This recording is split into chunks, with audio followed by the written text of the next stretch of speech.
નમસ્કાર ખેડૂત મિત્રો, હું સાઈ શેડ્સમાંથી રાજગોર બાબુભાઈ. આજે આપણે લીધેલી છે ભાભર વિસ્તારના ઊંડાઈ ગામની મુલાકાત, જેમણે સાઈ શેડ્સ કંપનીના સાઈ 33 એરંડાનું વાવેતર કરેલું છે. એવા પ્રગતિશીલ પાસેથી આપણે પહેલાં એમનો પરિચય જાણશું અને કેટલા વર્ષથી સાઈ શેડ્સ કંપનીના એરંડા વાવે છે અને એ કેવા આવે છે, કેવી વેરાયટી આવે છે, આપણે એમના અનુભવ મુજબ આપણે એમની જોડે પણ ચર્ચા કરશું.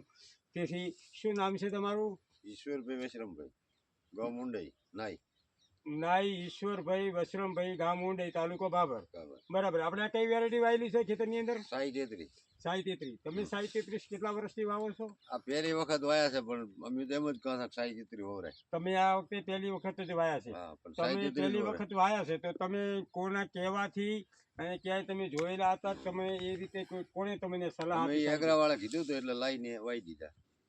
કયા એગ્રો વાળા ભાઈએ કીધું? કયા એગ્રો વાળા ભાઈ હતા? આપણે પ્રકાશભાઈ. બરાબર છે. જલારામ એગ્રો ભાભર તરફથી તમને પ્રકાશભાઈએ કીધું હતું કે તમે સાઈ 33 નું વાવેતર કરો અને એ સારી વેરાયટી આવે છે, જેની તમે પ્રથમ વખત વાવી છે. તો તમને કેવું લાગે છે પ્રથમ વખત તમારો અનુભવ? સારું લાગે. બીજી વવરાય જ નહીં. બીજી ના વપરાય, સારામાં સારી વેરાયટી આવે છે. બરાબર છે. તમારે હજી તો પાહન ઈંડા છે.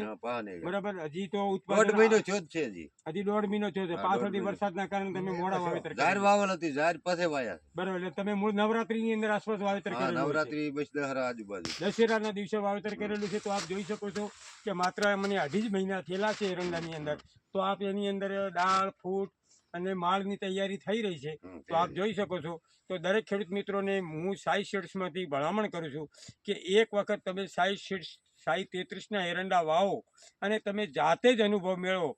અને આપણે ઈશ્વરભાઈ પાસેથી બધી માહિતી લીધી. એમને પ્રથમ વખત વર્ષ છે, છતાંય એમને બહુ સારી વેરાયટી લાગે છે.